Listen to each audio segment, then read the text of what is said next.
Gênesis 2, verso 18 em diante.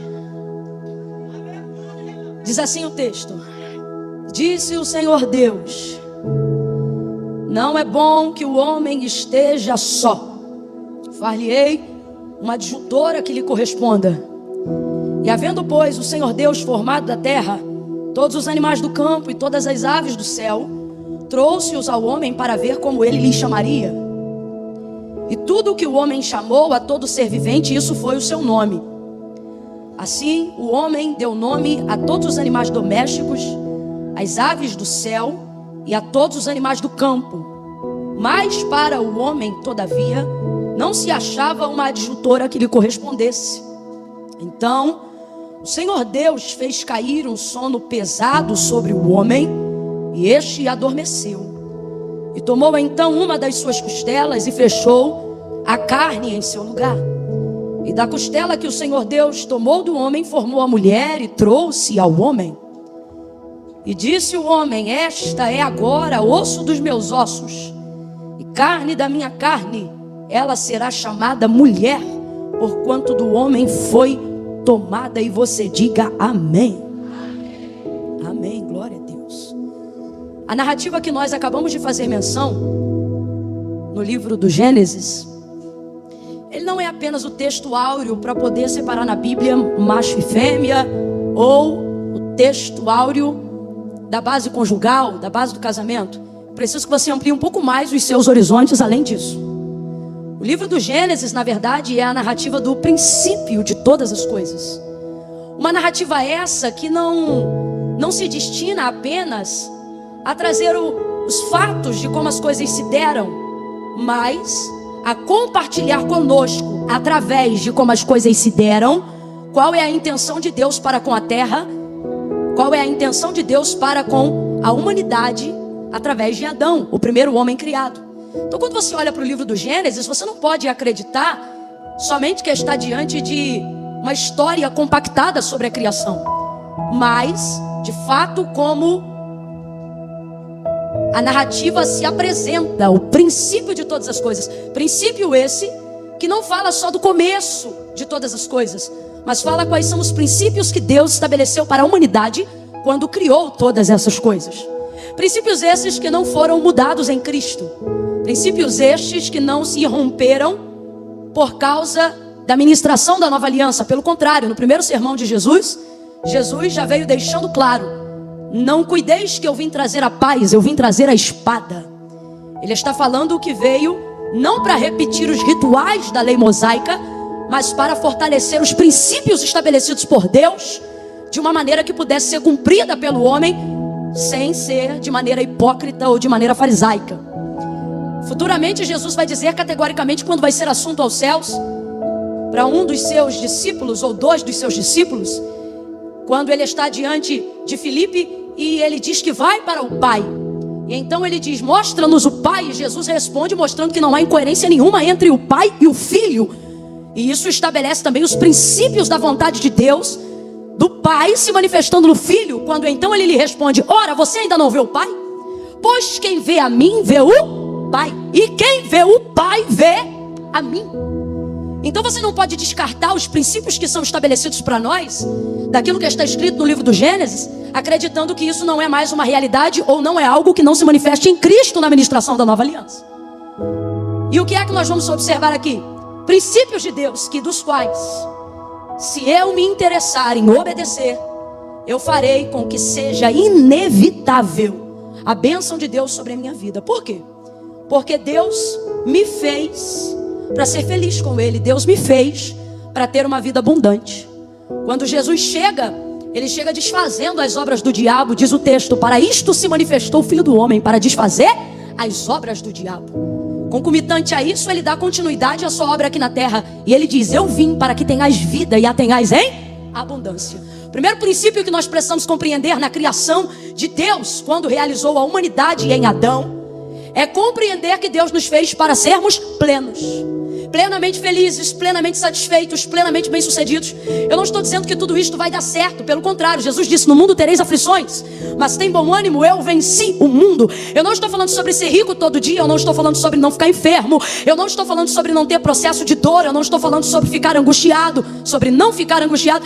Eu estou falando do que Paulo falou, sobre em Cristo e atendendo os princípios de sua palavra, alcançar um nível de contentamento tão alto, tão alto, tão alto, tão profundo, tão profundo, tão profundo, tão profundo, a ponto de chegar em minha vida e repetir as mesmas palavras do apóstolo: ceia está em abundância e também ceia está em escassez. Vou traduzir para miúdos, para todo mundo do século 21 entender. Ele está dizendo: sei me assentar bem no restaurante e comer picanha maturada, mas também sei ser feliz comendo angu e sardinha frita. Sei dormir numa cama king size e poderosa, mas também não reclamo da noite de sono se eu tiver que dormir num colchonete. É o que ele está dizendo. E o que Jesus está proporcionando? Um nível de contentamento real.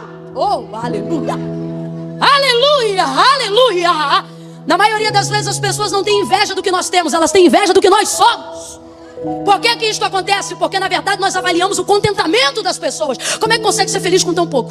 Como é que consegue sorrir tendo tanta luta? Como é que consegue ir para a igreja tendo uma casa tão contrária à realidade da promessa? E as pessoas se inspiram e às vezes até invejam pessoas assim, pessoas que não dependem daquilo que têm para serem quem elas são. Que gente é essa? Gente que alcançou plenitude em Cristo, gente que alcançou contentamento em Deus. Oh, aleluia! Por exemplo, a gente tem necessidade, a fim de querer se tornar conquistador, em querer repetir o que Jesus repetiu, mas a gente coloca um acréscimo na Escritura Sagrada que na verdade não existe. Quando ele fala o que eu acabei de repetir aqui no versículo que diz: no mundo tereis aflições, mas tem bom ânimo, eu venci o mundo. E aí a gente acrescenta: vós vencereis. Aonde que isso está na Bíblia? Não está. Camila, não está? Não, não está. Ele disse: no mundo tereis aflições, mas eu venci o mundo. E o vós vencereis, Camila, você que inventou isso. O que ele está querendo dizer? Se você quer se gloriar, se você quer se sentir vencedor, celebre a minha vitória. A vitória de Cristo sobre o pecado, a vitória de Cristo sobre o mundo, a vitória de Cristo sobre a morte. E por que as pessoas estão conhecendo Cristo, mas não estão conseguindo se alegrar? Porque elas querem utilizar Cristo como um departamento de serviços gerais, para que Ele me faça sentir-me conquistador em cima daquilo que eu quero ter. Quando Ele está dizendo: se você soubesse que não precisava ter nada, só precisava me conhecer para saber que eu sou tudo o que você precisa ter para ser feliz. É isso que o texto está dizendo, e é desta plenitude que Deus me trouxe aqui nesta noite para falar. Eu vou contar de 1 a 3, e quando eu disser 3, você vai pegar a mão de alguém aí do seu lado, e se ele estiver bambeando de sono, você vai dar uma sacudida nele. Eu conto 1, pegue na mão dele aí agora. Ou quando eu disser 3, você vai liberar uma palavra profética. Não é uma palavra de Camila, é uma palavra profética, uma palavra bíblica, uma palavra sagrada, uma palavra que não volta vazia, antes vai e faz aquilo que lhe apraz. Quando eu disser 3, você vai liberar a seguinte palavra: plenitude te espera. Qual é a palavra? Plenitude. 2,5, sacode ele, sacode ela, sacode. Camila, eu não quero sacudir, vai sacudir, porque você não veio aqui para um encontro social, veio para uma noite de resposta, e Deus vai te sacudir. 2,5, olha para ele ou para ela. 3, diga: plenitude te espera. Você não termina 2019 com sentimento de frustração, você termina com sentimento de contentamento. Quem acredita nisso, reaja em gratidão a esta palavra. Plenitude te espera, a abundância de alegria. E alguém vai perguntar: por que está feliz? Ganhou na loteria? Não, sou crente. E por que está feliz? Porque ganhou uma mansão? Não, estou no reino de Deus. E por que está feliz? Já mora na casa própria? Ainda não, de aluguel, mas no meu coração eu entendi, eu tenho uma morada, eu tenho um quarto, eu tenho contato com o Senhor. Eu não me alegro apenas com coisas terrenas, porque o reino de Deus não é comida nem bebida, mas justiça, paz e alegria, alegria, alegria, alegria, alegria, alegria, alegria, alegria, alegria, alegria no Espírito Santo. Eu vim profetizar um tempo de plenitude. Eu vou falar de novo, irmão. Crede em Deus e estareis seguros. Crede que eu vim nesta noite como profeta e prosperarei sobre o que eu liberar aqui em cima. Oh, aleluia, aleluia. Um tempo de plenitude te espera, um tempo de contentamento te espera, um tempo onde as coisas não vão precisar mudar para você mudar, um tempo onde as coisas não vão precisar melhorar para você melhorar. Oh, aleluia, aleluia. Oh, aleluia. Primeira coisa que eu preciso compreender, um princípio estabelecido pelo próprio Deus, é que nós sabemos que Ele é bom. Então, se Ele é bom, tudo que Ele faz é? Tudo que Deus faz é bom.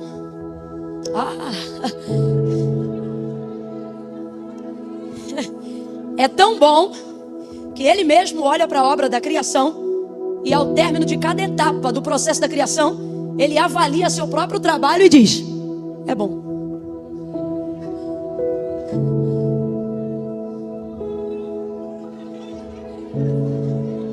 Primeira coisa que eu preciso entender é que tudo o que Deus faz é bom. Enquanto Deus trabalha, é bom. Nós temos 5 versículos no capítulo 1 do livro do Gênesis. Quando a terra era sem forma e vazia, e o Espírito de Deus se movia sobre a face das águas. O Espírito de Deus, não é do Satanás, não, de Deus. Por que você está falando isso, Camila? Porque o texto diz sobre um caos, sobre uma má formação. Ou melhor, sobre formação alguma, né? Sem forma, vazia, no limbo de trevas profundas. Mas o Espírito de Deus estava lá. 2 verdades a gente já avalia, não é o ponto principal, mas é bom dar uma pincelada. Primeiro, não há trevas profundas das quais Deus não tenha poder de ir lá, né? Davi fala sobre isso abertamente. Ele disse assim: para onde eu me esconderia da tua presença? Ou para onde eu fugiria do teu olhar?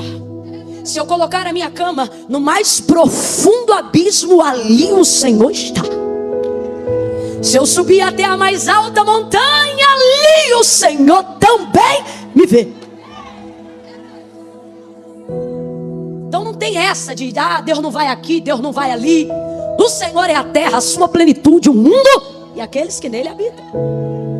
Segunda coisa, e essa eu acho extraordinária e é importante que você absorva isso para receber as bênçãos que vêm através desse entendimento, que eu vou lançar luz aqui agora para você. Eu não, o Espírito de Deus através de sua palavra. O Espírito de Deus se move, mas não faz nada. Lá no capítulo 1 é o que diz o texto. E o Espírito de Deus pairava ou se movia sobre a face das águas. É o Espírito de Deus. Vamos lá, gente, é o Espírito de... Ele está se movendo, mas não está realizando nada. Não está executando. O único momento em que você vai ver a execução de alguma coisa que manifeste poder ou que manifeste a existência de alguma realidade é quando o texto irrompe com a seguinte palavra: e disse Deus. Ou seja, o Espírito de Deus estava lá e ele até se movia, mas ele só realiza mediante a sua palavra. Segunda coisa, pode ser do manto, do remanto, do profundo, do escondido, do ré, do prá, do chá. Pode ter o Espírito de Deus na vida. Se não tiver palavra, vai rodar e não vai acontecer nada. Vai pular e não vai acontecer nada. Vai marchar e não vai acontecer nada. Vai subir monte e não vai acontecer nada. Vai vigiliar, amanhecer na consagração, entrar no culto da tarde, virar na noite, entregar na madrugada e não vai acontecer. Porque mover sem palavra não manifesta a realidade concreta. O texto diz: e disse Deus. Aí é a palavra, irmão. Aí é palavra. E está na hora da gente parar de tratar a palavra como se fosse uma coisa de luz espiritual. E está na hora da gente começar a entender que palavra manifesta a realidade. Que céus e terra passarão, e a palavra de Deus é mais concreta e mais forte do que o chão que segura a cadeira que você está sentado. João capítulo de número 19, a palavra de Deus se manifesta até na morte de Jesus. Morto reage. Morto se defende. Morto argumenta. Na hora do Calvário, Jesus entrega a sua vida. O texto diz: entregou o seu espírito. Disse: Pai, está consumado. E tendo dito isso, deu o último suspiro. Morreu. Jesus está morto. Morto. João diz assim: eu sou João que vi isto e testifiquei, para que vocês creiam também que o testemunho é verdadeiro daquilo que eu vi. Trocando para miúdo, João está dizendo: o que eu estou falando para vocês ninguém me contou não, eu estava lá. Aí ele diz assim: e estando lá eu vi. Pegaram então 2 pedaços de madeira, a grosso modo algumas interpretações vão dizer porretes, e outras vão dizer outras palavras que pra gente aqui é palavrão. Ele diz assim: e foram no da direita, que também estava morto, e arrebentaram as pernas do crucificado. Pá! E ele dependeu do madeiro, rasgou, joga na vala, porque criminoso no Calvário, ou qualquer crucificado que está ali por um crime, não tem direito a sepultamento, que sepultamento é o último ato de dignidade. Joga na vala do Gólgota. Fizeram a mesma coisa com o outro que tinha sido crucificado com ele. Aí chegaram no outro, né? E pá, arrebentaram ele. Aí João está dizendo, eu fiquei até o final. É tão bom ficar até o final. E eu vi. Às vezes o que você vai ver durante não é bom, mas é importante ficar até o final. Ele disse, eu vi. Chegando-se porém a Jesus, vendo que já estava morto, não puderam. O texto não diz porquê, mas João traz a interpretação diante daquilo que ele viu. E ele diz assim, não puderam. Não está dizendo que não tentaram, não está dizendo que não quiseram, está dizendo e não puderam. E ele diz o porquê. Ele diz, eu estava lá e eu vi, porque sobre ele havia uma palavra que havia sido dita pela boca do profeta Isaías. O que, João? É o profeta Isaías. Como assim, João? Nós estamos falando de muitos e muitos anos que antecedem a manifestação de Cristo no ventre de Maria. Pois é, mas ele é específico e ele diz, eu estava lá e eu vi, não puderam, porque sobre ele havia uma palavra de quando? De muito tempo. Quem sabe estalar o dedo, estala. Quem não sabe, aprende agora. Olha para quem está ao teu lado e diz, muito tempo. Não sabe, faz mímica, vai. Muito tempo. Não importa quanto tempo a palavra esteja sobre a sua casa, não importa quanto tempo a palavra esteja sobre o seu ministério, não importa quanto tempo a palavra esteja sobre a sua vida, não importa se a palavra foi liberada na vida da sua avó para os seus dias, não importa. Olha de novo e diz, muito tempo. Bora pessoal aí do fundo no paredão, diga muito tempo. Ele disse, eu sou João, vi e testifiquei. Chegando-se porém a Jesus, como que visse que estava morto, não puderam. Foi Jesus que se defendeu? Foi Jesus que argumentou? Foi Jesus que se protegeu? Quando você tem palavra, quando a palavra de Deus está sobre você, quando você recebe de Deus uma palavra e você diz é minha, ou você pode estar vivendo um momento como o de Cristo, qual? Neutralizado de ação. Você está no vento, mas não pode se mexer. Está na prova, mas não pode falar. Está no meio da fofoca, mas não pode se defender. Vai ver quem se levantou contra você é maior do que você. O vento está soprando e você tem que ficar quieto. Jesus está dizendo para alguém, fica tranquilo. João está dizendo para alguém hoje, fica tranquilo, porque a palavra de Deus vai se manifestar quando você não puder se manifestar. Vai te defender quando você não puder te defender. Vai te proteger quando você não puder se proteger. Ela não vai deixar te quebrar. Eu nem sabia que ia entrar nesse tópico, mas eu estava sentada ali e Deus me disse assim, diga para o meu povo que eles não serão quebrados. Sacode a mão de alguém se você acredita e diga, você não vai ser quebrado. Não vai ser quebrado. Não vai ser quebrado. O sistema pode te apertar, o governo pode oprimir, as leis podem mudar, o clero romano, o sistema de Herodes pode vir. Deus trouxe a gente aqui para dizer, quem sustenta a igreja não é o governo, quem sustenta a igreja não é o legislativo, quem sustenta a igreja não é o judiciário, quem sustenta a igreja não é o executivo. Sobre nós há uma palavra. Ele disse, tendo pouca força guardaste a minha palavra, mas não negaste o meu nome, eu também te guardarei. Está guardado, está guardado, está guardado, está protegido. Rabacandala. Aleluia! Celebre com glória a Deus e aleluia!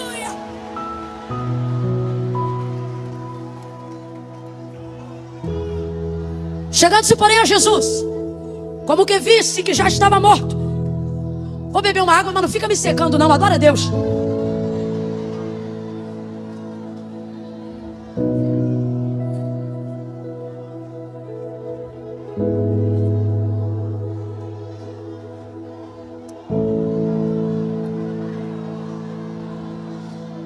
O Espírito Santo de Deus trouxe algumas mentes aqui para ativar a memória de vocês. Gente que está dizendo, eu pensei que fulano ia me defender, eu pensei que o outro ia me emprestar o dinheiro, eu pensei que o outro ia abrir a porta. E o Senhor está dizendo, ei, eu te permiti viver esse ápice de dificuldade para você lembrar que quem te sustenta é a minha palavra, quem te levanta é a minha palavra, quem te guarda é a minha palavra. Você está debaixo da minha palavra. Meu irmão, palavra de Deus não é sentimental, palavra de Deus é palavra. Chegando-se porém a Jesus, como que vissem que já estava morto, não lhe puderam quebrar as pernas. Disse João, porque sobre ele havia uma palavra dita pela boca do profeta Isaías, que dizia, nenhum dos seus ossos será quebrado. Eu acho incrível. Porque Jesus está lá parado, disponível para ser quebrado. E alguém diz, rapaz, você está disponível para ser quebrado, por que não quebra? Se ele é tão fraquinho, por que eu não piso? Se ela é tão pequena, por que eu não mato? Ela serve o Deus dela com adoração, eu sirvo o meu Deus com sangue. Por que ela não morre?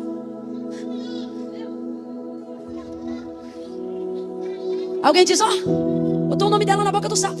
Você tem que dizer, coitado do sapo. Por quê? Porque ele está morto, mas sobre mim tem uma palavra. Estou vivo. Então, meu irmão, a gente tem que entender que quando o Espírito de Deus se move, ele se move a expectativa de que sobre ele haja uma. Por isso que crente tem que ter palavra de Deus na boca. Tem que manifestar a palavra. Menos eu penso e mais o que a Bíblia diz, que a palavra de Deus diz. Sabe como é que os profetas recebiam vitória em dias difíceis? Os pais na fé. Lembre-se de suas orações. Relembre aí agora como é que eles oravam. Lembre de Abraão falando com Deus. Ele olhava para o Senhor em oração e ele dizia, porque tu disseste. Que é isso, Camila? É jogar Deus na cara? Não. Jogar na cara de Deus? Não, eu só estou lançando sobre ele a sua. A gente só quer orar sobre coisas nossas. E o Senhor está dizendo, eu não reajo a você, eu reajo a minha. Porque eu já ouvi que Deus é fiel e não pode negar-se a si mesmo. Exatamente, não é sobre você, é sobre a sua. Dele, nele, por ele, para ele, são todas as. Quando você entender que você não é o centro do reino, o reino se move em direção a você. É sobre ele. Camila, quando Deus faz algo por mim, ele está pensando em quem? Nele. E se você tem problema de entender isso que eu estou falando agora, já mostra que você não está entendendo quem é Deus. Você acha que conheceu a Deus e que Deus tem que servir você. Desculpa, mas eu vou falar rasgado. Deus está dizendo, eu não sirvo você, eu sirvo a minha. Então se você quer ser servido de mim, aprende aí. Se vós estiverdes em mim e as minhas palavras estiverdes em vós, pedireis o que quiserdes no meu nome, será feito.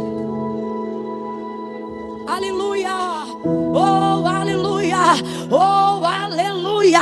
Julgos antigos serão quebrados nesta noite pelo poder da sua palavra. E disse Deus, haja luz, e houve luz. Essa palavra não volta vazia, antes vai, faz aquilo que lhe apraz. Disse Deus, haja luz, e houve luz. Eu tenho visto as pessoas deixarem de viver uma vida de plenitude, de contentamento, de fartura, de alegria, de justiça, de provisão no reino de Deus. Porque com o passar do tempo, elas desenvolveram a ideia de que a fé delas dá para Deus poder para fazer coisas. Ouça, não é que não tem fé, mas é que usa a fé como mola propulsora para dar para Deus poder de fazer coisas. Deus não precisa da minha fé para ter poder de fazer coisas. Não, Camila, não. Todo respeito a você e a sua fé. Deus não depende da sua fé para nada. Quando você crê, Deus é. E se você é ateu, Deus continua sendo. Quando você crê, Deus pode. E se você é incrédulo, Deus continua podendo. Se você acredita, Deus faz. Se você não acredita, Deus também na vida de outra pessoa, mas faz. Porque a minha fé não dá para Deus o poder de fazer nada. Por exemplo, estamos falando dos princípios de Deus. Gênesis capítulo de número 1, aonde você vê manifestação de fé para execução ou para manifestação da criação em Gênesis 1. Fala para mim, quando o texto diz assim, e disse Deus, haja luz, quem foi que disse? Tá ligado?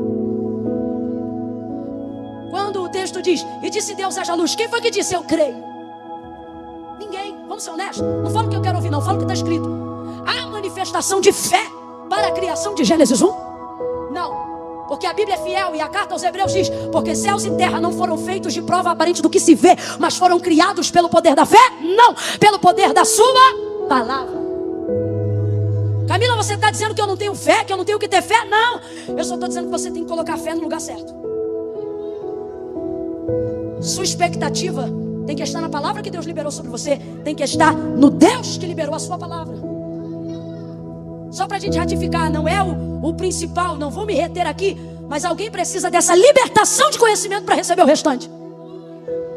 Jesus chega na casa de Marta 4 dias depois da morte de Lázaro. Ele já havia dito para os discípulos quando o incentivaram a ir até a sepultura ou até Betânia: Lázaro, nosso amigo, dorme. mas eu vou despertá-lo. Como da última vez que os discípulos tinham saído de lá, saíram quase que a pedrada e a paulada, não queriam voltar. Então disseram: Jesus, se dorme, deixa ele descansar. A gente é demais.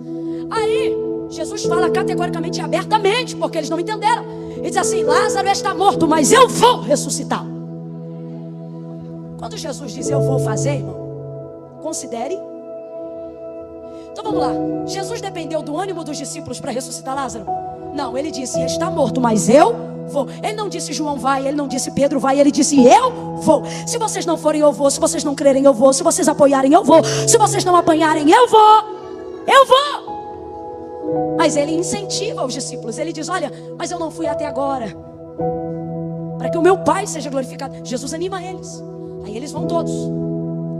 Quando Marta fica sabendo, Marta é uma mulher bem informada, que Jesus está chegando, encontra ele do lado de fora da porta da aldeia de Betânia e já responsabiliza ele pela morte de Lázaro.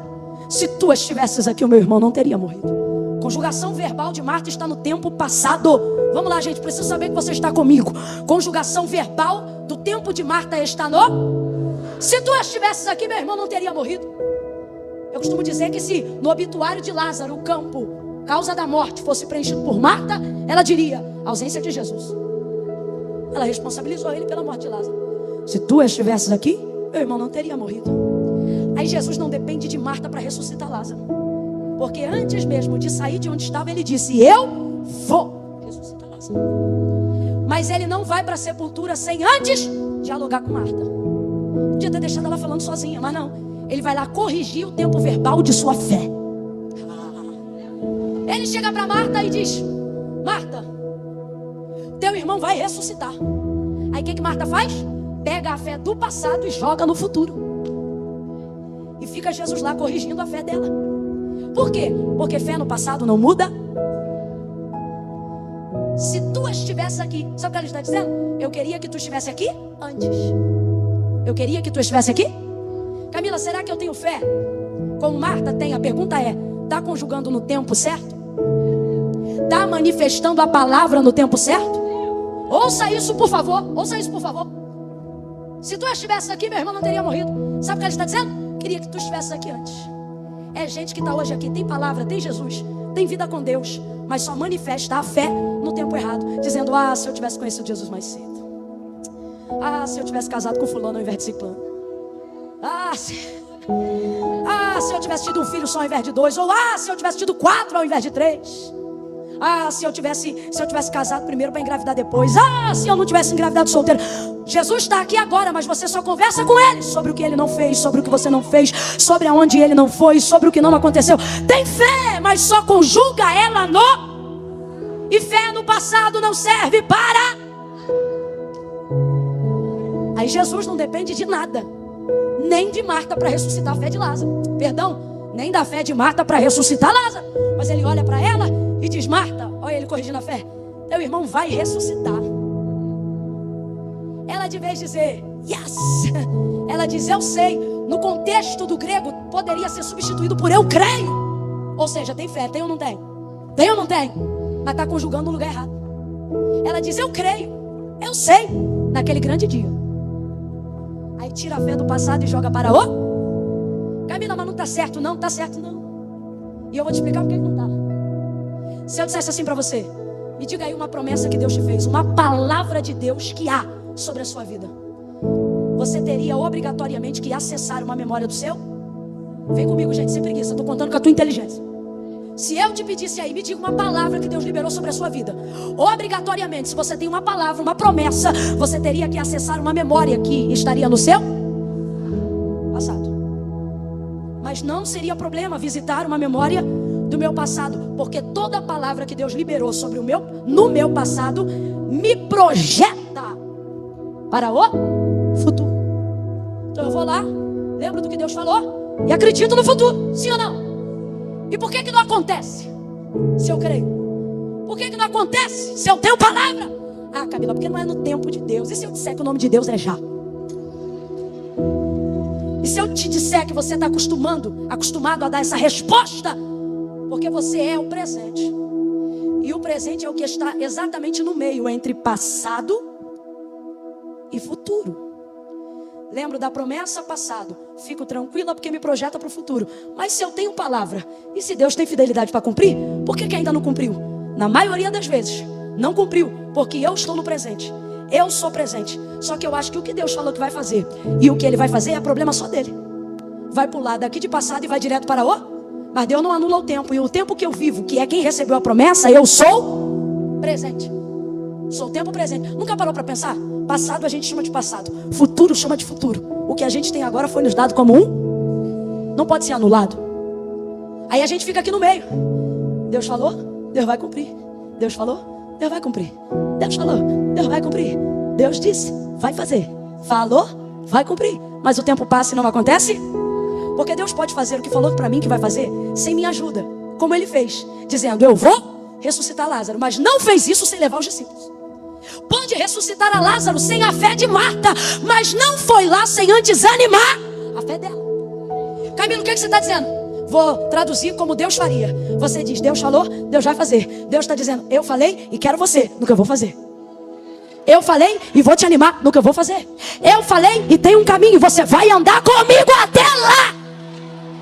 Camilo, o que isso significa? Significa que eu sou presente. E na condição de presente, ou eu sou a ponte, ou eu sou o abismo. Entre as duas coisas, ouça isso. Ele olha para ela e diz, teu irmão vai ressuscitar. Ela lança fé para o futuro. Eu não posso lançar fé no futuro? Não, Camila, não. Por que não? Porque se eu lançar só fé no futuro, estou lançando fé no que eu não tenho acesso. Uma fé tardia não é fé, é constatação. Fé verdadeira tem que ser agora. Vai ouvindo aí. Aí Jesus laça a fé dela do futuro e traz para o presente. Ele olha para ela e diz assim, Marta, eu sou. Eu sou não é passado, eu sou não é futuro. Conjugação verbal de eu sou é. E Ele é o único que pode conjugar a vida no tempo que Ele quiser. Porque como disse Tiago e João, Ele é o mesmo ontem, hoje. Ele poderia ter olhado para Marta e poderia ter dito, Marta, eu fui a ressurreição e a vida. Poderia ter dito. Porque a Bíblia diz que o cordeiro já estava preparado antes da fundação do mundo. Que é isso? Tipologia de sacrifício. Para Deus as coisas não serão, para Deus as coisas já são, ainda que você não veja. Ele poderia ter dito, eu fui, como manifestação do cordeiro. Tipologia sacrificial. Poderia ou não poderia, gente? Poderia ou não poderia, gente? Abre a boca que se eu estou resfriada você vai falar também. Poderia ou não poderia, gente? Poderia. Mas não. Ele poderia ter dito, Marta, eu serei, como evidência do Calvário que ainda se seguiria, a ressurreição e a vida. Ele poderia ter ido no futuro, no passado. Ele poderia ter conjugado no futuro. Mas Marta não mexe no passado e nem tem acesso ao futuro, porque a vida do homem é um sopro. Ele olha para ela, laça a fé do passado, laça a fé do futuro e coloca a fé no presente. E conjuga para ela dizendo, Marta, eu sou. Gente, quem entende isso, glorifique a Deus. Ele está dizendo, Marta, entenda uma coisa, minha filha. Aquilo que eu não fiz no seu passado não me impede de fazer o que eu estou para fazer agora. Marta, eu sou. Eu sou. Está na hora da gente aprender a conjugar mais a nossa fé no tempo presente. Está na hora da gente crer que o Deus de Abraão, Isaac e Jacó também é o meu Deus. Eu sou. Manifestação da palavra eu sou.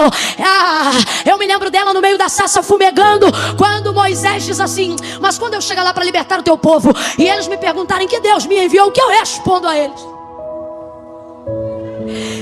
O Senhor disse, diga para eles que o eu sou te enviou a eles. O que é eu sou? É a lembrança da memória, da aliança que ele fez com Abraão. Gênesis 12, quando o Senhor se manifestou a Abraão, o que ele disse? Abraão, eu sou. Perdão, 17. Abraão, eu sou. Então se eles ouvissem Moisés dizer, eu sou, eles entenderiam, é o Deus dos nossos pais, é o Deus de Abraão, é o Deus de Isaac, é o Deus de Jacó. Não, você não entendeu. Moisés está entendendo, e eles entenderão o seguinte, o Deus do passado, o Deus de Abraão, o Deus de Isaac, o Deus de Jacó, 400 anos depois se manifestou de novo no tempo presente para nos tirar dessa terra. Outro entendimento para a compreensão do eu sou. Eu sou. E o que seria eu sou? Poderia ter dito: eu sou Jirê, provisão. Sou Nissi, bandeira. Sou Shalom, sou paz. Sou Sabaó, sou guerra. Sou Tissidekenu, sou justiça e equidade. Tantos nomes. Sou Rafa, vai lá e diz que eu curo. Tanta coisa, mas ele não resume. Ele não terceiriza, ele não divide. Ele diz: vai lá e só diga que eu te enviou a eles. Mas eu sou o quê? Filho, eu sou tanta coisa que não é numa conversa de 1 hora de sassa que você vai saber quem eu sou. Eu sou o quê? Eu vou traduzir o eu sou no deserto. Eu sou sandália que não acaba, eu sou roupa que não gasta. Eu sou coluna de fogo durante a noite. Eu sou nuvem de glória ao redor do arraial durante o dia. Eu sou água que sai da rocha. Eu sou azeite que jorra da pedra. Eu sou vento que sopra. Eu sou quem derruba Faraó, seu cavalo e o cavaleiro. Eu sou aquele que te dá vitória sem espada. Eu sou aquele que te protege sem escudo. Eu sou o que você precisar que eu seja, na hora que você precisa que eu seja. Eu sou o socorro presente na hora da angústia. Oh, mas o que é, Camila? Eu sou o alfa e o ômega, o primeiro e o último, e quero trabalhar com você no meio. Eu sou. Camila, mas a minha situação é muito complicada. Levanta então a tua mão, e receba isso. É complicado porque meu filho está no crack. É complicado porque meu marido saiu de casa. É complicado por causa disso e daquilo. O Senhor te trouxe aqui para te dizer: ainda antes que houvesse dia, Ele está dizendo: entre o que aconteceu antes e o que está para acontecer depois, eu sou, e ninguém aqui possa fazer escapar das minhas mãos, agindo eu. Deus está dizendo, hein? Oh, aleluia. Se é para aplaudir, aplaude todo mundo junto com vontade. Ele está dizendo a alguém hoje aqui: não fique preso no que te aconteceu ou no que deixou de acontecer, no seu antes, no seu passado. Nem deixe a ansiedade comer o teu estômago com o que você imagina que vai acontecer depois. Use toda a palavra que eu te dei e manifeste a sua fé agora.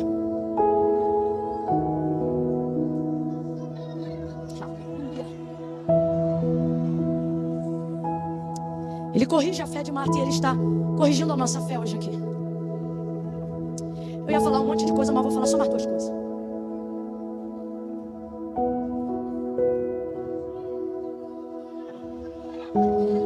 Quando a palavra se manifesta e disse: Deus, haja luz, e houve luz, fica claro que Deus não precisa da minha fé para fazer, mas não significa que Ele não está disposto a me animar antes de fazer.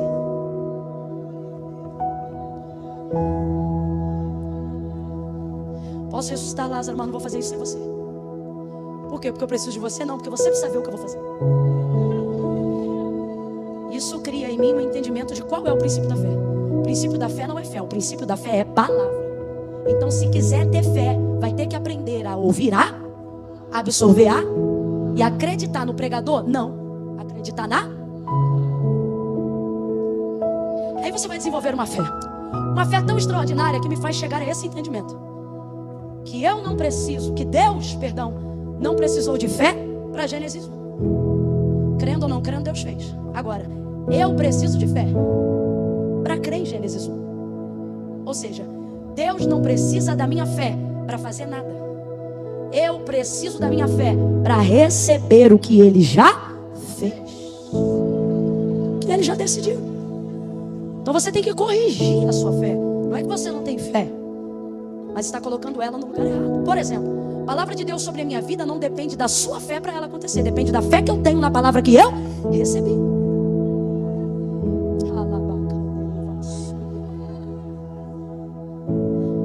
Aí Deus vai fazendo, vai executando. E ao processo do término de cada etapa da criação, o texto diz assim: e disse Deus, ou melhor, e Deus viu que era bom. E foi manhã e tarde do segundo dia, do terceiro dia. Aí Deus faz mais um bocado de coisa que não existia. E o texto diz assim: e viu Deus que era bom. E foi manhã e tarde do dia 4, do dia 4. E Ele vai fazendo. Aí Deus faz mais um pouco. E foi manhã e tarde, o 5º dia. E Deus continua fazendo. Vamos lá, gente, Deus continua. O homem ainda não existe, mas Deus já estava. Tem coisas que só não apareceram diante de você, porque você ainda não está diante delas, mas isso não significa que elas já não existem. Aí eu vou falar de novo, falei muito rápido, né? Tem coisas que Deus já está fazendo e elas já existem. Só que você acha que não existem porque ainda não apareceram diante de você. E Deus está dizendo, não, eu não vou fazer quando você chegar. Quando você chegar já vai estar. Quem está atrasado não é o meu trabalho, é a sua presença. Quem está atrasado não é o meu trabalho, é a sua fé, menino. Quem está entendendo isso, diga eu, Deus. Aí ele vai fazendo. No sexto dia Deus acaba tudo, porque no sétimo ele descansa. Sexto dia está tudo acabado, Deus já fez tudo que tinha para fazer. Aí o texto não vai dizer que Deus olha o que fez e viu Deus que era bom. Não, viu Deus que era bom terceiro dia, viu Deus que era bom quarto dia, viu Deus que era bom quinto dia. No sexto dia diz assim o texto: e havendo Deus acabado tudo, acabado, aí fala tudo que ele fez. Quando acabou tudo, e disse, e viu Deus que tudo quanto fizera era muito bom. Vem um hiperlativo. Camille, tem diferença? Tem diferença. Tem diferença. Às vezes você vai numa festa e aí, como é que foi a festa? Foi boa. Foi boa. E às vezes você vai numa festa e aí, como é que foi a festa? Irmã, você tá louco? Foi muito bom. Alguém vai dizer, e aí, Dodi, saiu do trabalho, foi pro culto, e aí, o culto foi bom? Você vai chegar em casa como, irmão? Manifestando palavra para tudo que é lado. Não vai nem dar tempo, porque quando alguém perguntar, e aí, o culto foi bom? Você vai dizer, chapa! Foi muito bom. Aí o texto diz, e viu Deus que tudo quanto fizera era muito bom. Por quê? Porque enquanto Deus faz é bom, mas quando ele acaba fica. Pera. Aí a gente leu Gênesis 2:18. E disse Deus, não é bom que o homem esteja só. Que isso, Camille? É a quebra de um princípio? Porque nós acabamos de admitir e abrimos toda a narrativa do contexto da criação para entender que tudo o que Deus faz é. Quem foi que fez primeiro o homem, como disse o apóstolo Paulo, para só depois em seguida fazer a mulher? Quem decidiu fazer assim foi? E Deus erra? Deus falha? Então como é que ele faz uma coisa e diz que essa coisa não está boa?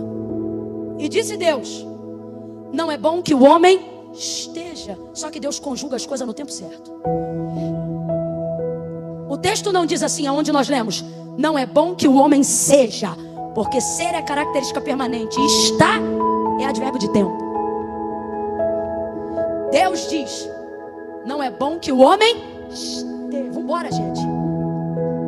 Não gostava da aula de português, né? Não é bom que o homem esteja característica temporária, não é permanente. Você não passa por alguém no meio da rua e diz, e aí, como é que você é? Não. Você diz, e aí, beleza, como é que você é? Porque estado é temporário, pode estar bem, pode estar mal, pode estar por baixo, pode estar por cima, porque é temporário. Pode estar chovendo, pode estar calor, pode estar frio. Deus não está dizendo, não é bom que o homem seja. Ele está dizendo, não é bom que o homem. Nas entrelinhas, Deus está dizendo, não está bom. Mas você não precisa se entristecer, porque significa que se não está bom, e se eu parto da premissa que tudo que eu faço é bom, só significa uma coisa, que essa situação adversa é uma questão de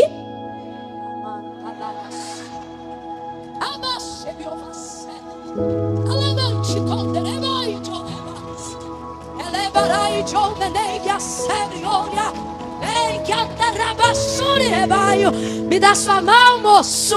É uma questão de tempo. Segure a mão de alguém como eu seguro a mão desse rapaz. Ministre sobre a vida de alguém aí agora e diga, é uma questão de tempo. É uma questão de tempo.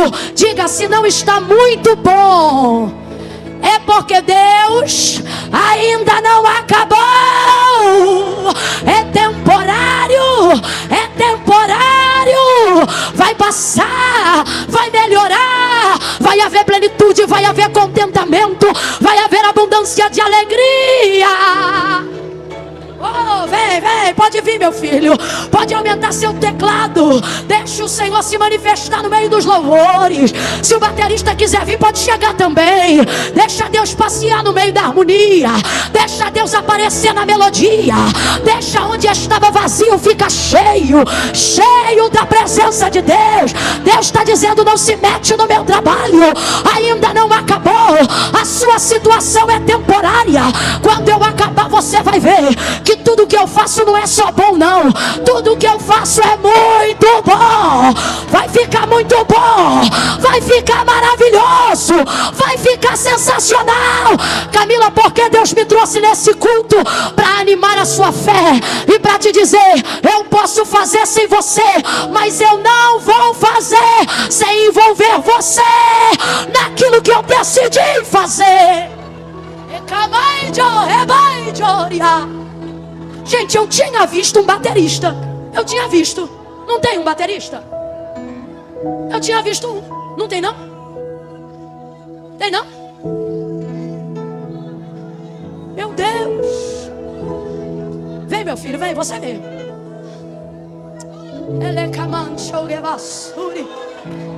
Já ficou de pé? Porque pensou que eu acabei, né? Não. Mas fica de pé, eu tô acabando. Camille, por que você ficou de pé? Porque eu senti uma coisa boa. Pois é, e ele ainda nem acabou.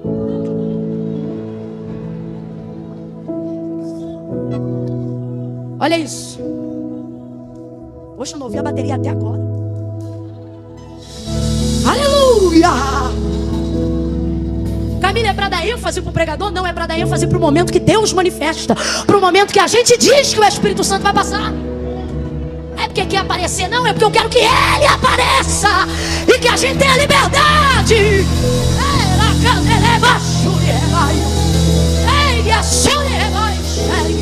Levanta a sua mão, moço. Levanta a mão com a baqueta. Não era você que ia sentar aí, mas porque você veio correndo, Deus está abrindo uma porta. Ei, calabaraio. Ei, calabaraio. Ei,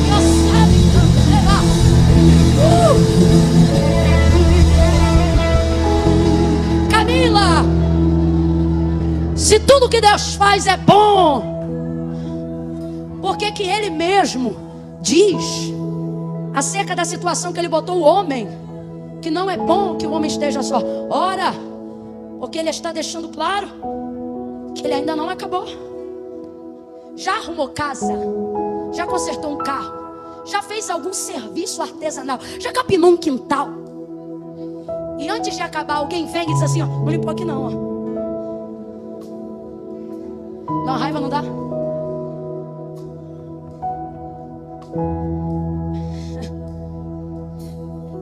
Tá pintando um negócio, tá desenhando um negócio, e alguém diz: olha, tem que fazer isso assim, assim. Calma, eu ainda não acabei. Não é assim que a gente responde? A vontade é dar um cascudo. A gente: calma, eu não acabei ainda. Ó, podia fazer isso assim, hein? Ó, tinha que falar: calma. Alguém pode, no mundo do espírito, profeticamente liberar essa palavra e dizer para alguém: calma, Ele ainda não acabou. Calma, calma, segura a onda.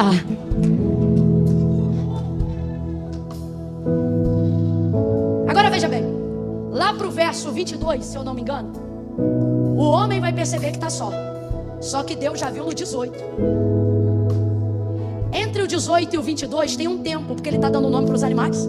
Catalogar a criação leva tempo, meu irmão. Eu estou falando de todos os seres criados nos seus primórdios. O texto diz que Deus trazia para o homem, Depois de um bom tempo, é que o texto diz assim: todavia não se achava alguém que lhe correspondesse, que fosse equivalente. Eu não sei quanto tempo passou entre o 18 e o 20. Mas passou um tempo. Aí o texto diz: todavia não se achava, mas procurava, mas não se achava. Quem procurava? Deus? Claro que não. Você não procura coisa que você sabe onde está. Procura? Quem está procurando é Ele. A macaca tem um macaco, o tigre tem a tigresa, o leão tem a leoa. E Ele diz: cadê a minha equivalente? Deus traz todo dia. Traz, porque Ele estava no Éden, os animais estavam no mundo e Deus trazia. Será que um dia Ele vai trazer ela? e ele nunca traz ela, nunca traz o que ele imagina que lhe seja equivalente. Então ele começa a procurar. E ele começa a procurar. E Deus tem uma mania de fazer a gente trabalhar para Ele quando a gente devia estar procurando o que a gente quer. Só que a melhor coisa é trabalhar para Ele enquanto a gente não tem o que a gente quer. Por quê? Porque o que a gente quer não existe aqui. Vai ser criado na vertical. Igual o homem foi. Camila, eu não entendi. Deus está dizendo, eu estou mandando você trabalhar com as minhas coisas, porque se você ocupar seu tempo gastando as suas, nem que você tenha todo o tempo do mundo, você vai realizar. Por quê? Porque o que você quer não existe, eu vou te dar. Escute isso. Aí lá no 20, ele vê, procura e não acha. E Deus ocupando o tempo dele, ocupando o tempo dele. Ele vê que não acha. Lá no 20, passou um tempo. No 18, Deus já diz, tá só. E não é bom que esteja só. Aí lá no 20, depois de um tempo, completa aí, gente, pra gente fechar junto. Depois de um, não é bom que o homem esteja só. Lá no 18. Eu vou tentar simplificar. Deus está dizendo assim, meu filho, quando você identifica o problema, eu já estou trabalhando na solução. Deus está dizendo, eu ainda não acabei não.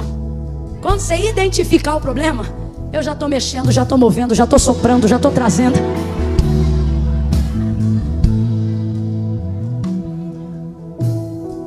Deus trouxe gente hoje aqui para dizer, acalma teu coração.